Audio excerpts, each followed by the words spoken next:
আসসালামু আলাইকুম। সংবাদে আপনাদের সবাইকে স্বাগতম জানাচ্ছি আমি নুসরাত। শুরুতেই সংবাদ শিরোনাম। বাংলাদেশের সর্বশেষ গুরুত্বপূর্ণ আপডেট সংবাদে আপনাকে স্বাগত। শুরুতেই সংবাদ শিরোনাম, পরে বিস্তারিত। প্রথমেই জানাবো আমাদের হাতে থাকা সর্বশেষ গুরুত্বপূর্ণ সবথেকে তাজা আপডেট সংবাদ। 25শে ডিসেম্বর বন্ধ থাকবে 3 ট্রেন, 10 বিশেষ ট্রেন পাচ্ছে বিএনপি।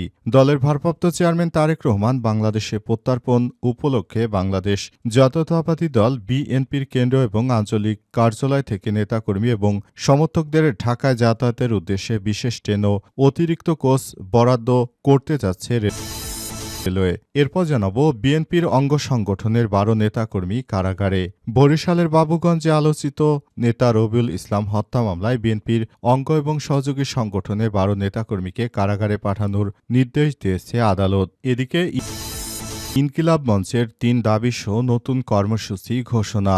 ওসমান হাদির হত্যার বিচার নিশ্চিত করতে আগামী 24 ঘণ্টার মধ্যে বিচারিক ট্রাইব্যুনাল গঠন এবং 1 মাসের মধ্যে বিচার সম্পন্নসহ 3 দফা দাবি জানিয়েছে ইনকিলাব মঞ্চ। দাবি আদায়ে আগামীকাল মঙ্গলবার 23শে ডিসেম্বর বিকাল 3টায় রাজধানীর শহীদ মিনারে শহীদের শপথ অনুষ্ঠান কর্মসূচি ঘোষণাও দিয়েছে সংগঠনটি।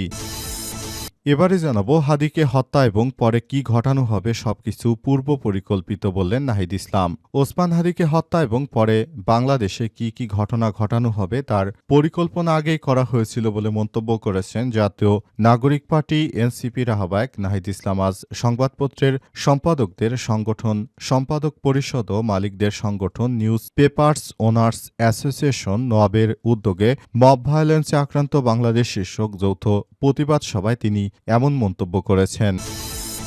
এবং সর্বশেষ জানাবো বেনজিরে জব্দকৃত সম্পদ প্রধান উপদেষ্টার ত্রাণ তহবিলে হস্তান্তর।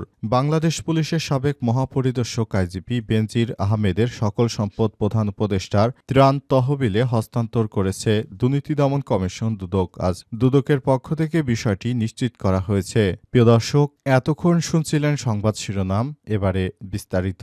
তবে তার আগে বন্ধুরা অনুরোধ থাকবে এই সংবাদটিতে একটি লাইক দিন। এই চ্যানেলে আপনি নতুন হয়ে থাকলে আমাদের সংবাদটি দেখতে দেখতে চ্যানেলটি সাবস্ক্রাইব করে রাখুন। কমেন্ট করে বন্ধুরা আপনার মূল্যবান মতামত জানিয়ে দিন আপনি বিশ্বের কোন দেশ থেকে বা বাংলাদেশের কোন স্থান থেকে আমাদের সংবাদটি দেখছেন এবং শুনছেন। আর বন্ধুরা সংবাদটি আপনার সোশ্যাল মিডিয়া ফেসবুকে শেয়ার করে বন্ধুদেরও দেখার সুযোগ করে দিন। গাজা যুদ্ধে আপনি যদি নিরীহ ফিলিস্তিনিদের ভালোবেসে থাকেন কমেন্টে ইয়েস লিখে বিশ্ববাসীকে জানিয়ে দিন। এবারে বিস্তারিত। 25শে ডিসেম্বর বন্ধ থাকবে 3 ট্রেন, 10টি ট্রেন পাচ্ছে বিএনপি। দলের ভারপ্রাপ্ত চেয়ারম্যান তারেক রহমানের বাংলাদেশ প্রত্যাবর্তন উপলক্ষে বাংলাদেশ জাতীয়তাবাদী দল বিএনপির কেন্দ্র এবং আঞ্চলিক কার্যালয় থেকে নেতাকর্মী ও সমর্থকদের ঢাকায় যাতায়াতের উদ্দেশ্যে বিএনপির পক্ষ থেকে সরকারের কাছে ট্রেনের দাবি করা হয়েছিল। সে অনুযায়ী সরকারের পক্ষ থেকে বিএনপিকে ট্রেন দেওয়া হবে এবং সেই ট্রেন যথাযথ নিয়ম মেনে রাজধানী ঢাকার উদ্দেশ্যে যাবে এবং নেতাকর্মীদেরকে জানিয়েছে অন্তর্বর্তীকালীন সরকারের প্রধান উপদেষ্টার পক্ষ থেকে যে ট্রেন পেয়েছে বিএনপি সেই ট্রেনে করে নেতাকর্মীদের ঢাকায় গিয়ে তারপর প্রিয় নেতা তারেক রহমানের জন্য সবাইকে ঢাকায় জমায়েত হওয়ার জন্য বলা হয়েছে এবং সে অনুযায়ী বিএনপির কার্যক্রম চলছে। বিএনপির পক্ষ থেকে নেতাকর্মীরা ইতিমধ্যে এসব বিষয়ে খুবই গুরুত্ব দিচ্ছে। আর যে ট্রেনগুলো জরুরি অবস্থায় চলার কথা ছিল, অর্থাৎ যে ট্রেনগুলো নিয়মিত যাত্রীরা যাতায়াত করত, সেখান থেকে 3টি ট্রেন চলবে না। নতুন করে 10টি ট্রেন ওই রাস্তাগুলো দিয়ে চলবে এবং এই ট্রেনের মাধ্যমেই তারেক রহমানকে যারা দেখতে যাবে, যেসব নেতাকর্মীরা তারা ঢাকায় যাবে। দীর্ঘ প্রায় 17 বছর পর বিএনপির ভারপ্রাপ্ত চেয়ারম্যান তারেক রহমান তিনি বাংলাদেশে আসছেন এবং নতুন বাংলাদেশ গড়ে তোলার জন্য কাজ করছেন। সরকারের পক্ষ থেকে এসব বিষয় ইতিমধ্যেই জানানো হয়েছে। অন্তর্বর্তীকালীন সরকারের প্রধান উপদেষ্টা বিএনপিকে সেই সুযোগ করে দিচ্ছে। ট্রেন দেওয়া হচ্ছে যাতে করে তারেক রহমানকে সহজেই নেতাকর্মীরা দেখতে পায় এবং তার সঙ্গে সাক্ষাৎ করতে পারে। বিএনপির অঙ্গ সংগঠনের ১২ নেতাকর্মী কারাগারে।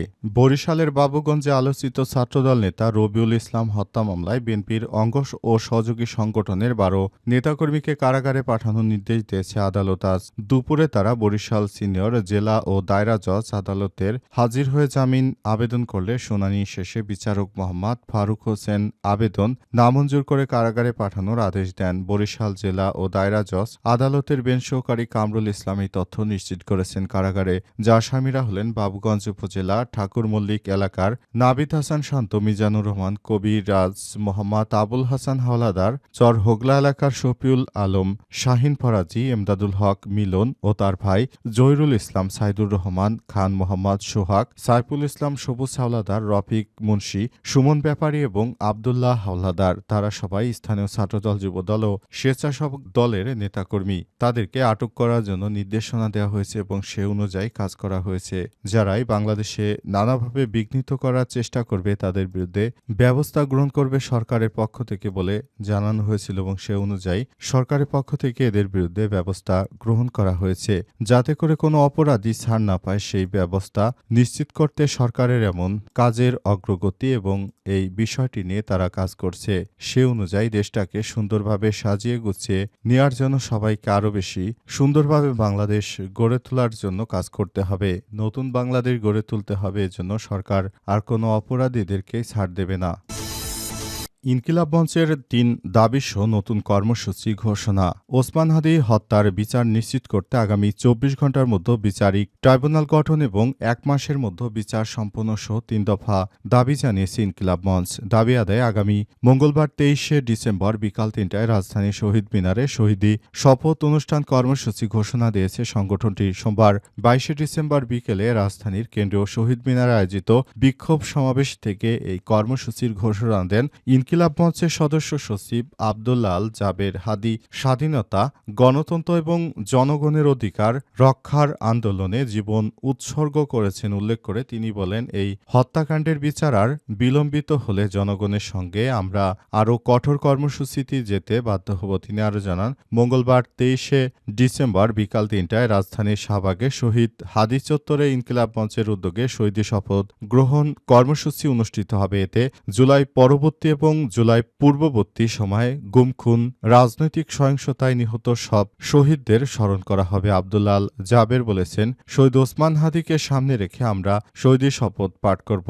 এই শপথের মাধ্যমে বিচার, জবাবদিহি এবং রাষ্ট্রীয় সন্ত্রাস বন্ধের দাবি আরও জোরালোভাবে তুলে ধরা হবে। সংগঠনটি জানিয়েছে, হাদি যে গণতান্ত্রিক ও ন্যায়ভিত্তিক রাষ্ট্রের স্বপ্ন দেখেছিলেন সেই চেতনাকে সামনে রেখে এই কর্মসূচির আয়োজন করা হয়েছে। সংগঠনটি বলছে, এটি কোনো একক ঘটনার প্রতিবাদ নয়, বরং দীর্ঘদিন ধরে চলমান রাজনৈতিক হত্যাকাণ্ড ও দমনপীড়নের বিরুদ্ধে একটি সম্মিলিত অবস্থান। এর আগে সোমবার বিকাল ৩টা ২০ দিকে রাজধানীর জাদুঘরের সামনে থেকে একটি বিক্ষোভ মিছিল শুরু হয়। মিছিলটি শহীদ মিনারে গিয়ে অগ্রসর হয়, সেখানে সমাবেশে রূপ নেয়।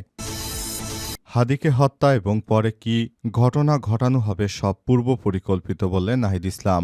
ওসমান হাদিকে হত্যা এবং পরে বাংলাদেশে কি ঘটনা ঘটানো হবে তার পরিকল্পনা আগেই করা হয়েছিল বলে মন্তব্য করেছেন জাতীয় নাগরিক পার্টির আহ্বায়ক নাহিদ ইসলাম। আজ সংবাদপত্রের সম্পাদকদের সংগঠক সম্পাদক পরিষদ ও মালিকদের সংগঠন নিউজ পেপার অনার্স অ্যাসোসিয়েশন নবের উদ্যোগে মব ভায়োলেন্স আক্রান্ত বাংলাদেশ শীর্ষক যৌথ প্রতিবাদ সভায় তিনি এমন মন্তব্য করেন। নাহিদ বলেন, শরীফ ওসমান হাদি তার একটা অ্যাক্সিডেন্ট হতে পারে, হওয়ার পর কি ঘটনা হবে বাংলাদেশে এটা একটা পরিকল্পনা আছে, আগে থেকেই করা হয়েছিল। আমরা মনে করি আমাদের সবারই এটার পেছনে দায় আছে, আমাদের অনেক বেশি দায় আছে। আমরা জুলাই গণ অভ্যুত্থানে অংশগ্রহণ করেছিলাম। এখন যেটা হচ্ছে এটা সম্পূর্ণ পরিকল্পিত অপরাধ হচ্ছে। এটা পুরো দেশের রাজনীতিকে, নির্বাচনকে একদিকে নিয়ে যাওয়ার জন্য পরিকল্পনায় যোগ দিয়েছে এই সন্ত্রাসীরা। জন্য তিনি নেতাকর্মীদের আরও বেশি সতর্ক থাকার আহ্বান জানিয়েছেন। নাহিদ ইসলাম বলেন, নেতাকর্মীরা আরও বেশি সতর্ক থাকতে হবে। দেশে যে দোসরেরা রয়েছে সেসব দোসরেরা সবসময় বাংলাদেশে আমাদেরকে নানাভাবে হ্যারাসমেন্ট করার চেষ্টা করবে, কিন্তু দমে গেলে চলবে না। সবাইকে আরও বেশি কাজ করতে হবে। সেভাবে সবাইকে নিয়ে নতুন বাংলাদেশ গড়ে তুলতে চায় বলে মন্তব্য করেছেন জাতীয় নাগরিক পার্টি এনসিপির আহ্বায়ক নাহিদ ইসলাম। এজন্য সবাইকে নতুন বাংলাদেশ গড়ে তোলার জন্য তিনি শুভেচ্ছা জানিয়েছেন এবং দেশটা যেহেতু আমাদের, সুতরাং সবাইকে এই বিষয়টি নিয়ে কাজ করার জন্য তিনি জানিয়েছেন। নতুন বাংলাদেশ গড়ে তোলার জন্য সবাইকে আরও বেশি দায়িত্বশীল ভূমিকা পালন করতে হবে বলে জানিয়েছেন নাহিদ ইসলাম। ইতিমধ্যে সেভাবেই কাজ হচ্ছে যেভাবে নাহিদ ইসলাম চেয়েছিলেন। নতুন বাংলাদেশ গড়ে তোলার ব্যাপারটি নিয়ে তিনি অনেক বেশি আগ্রহী।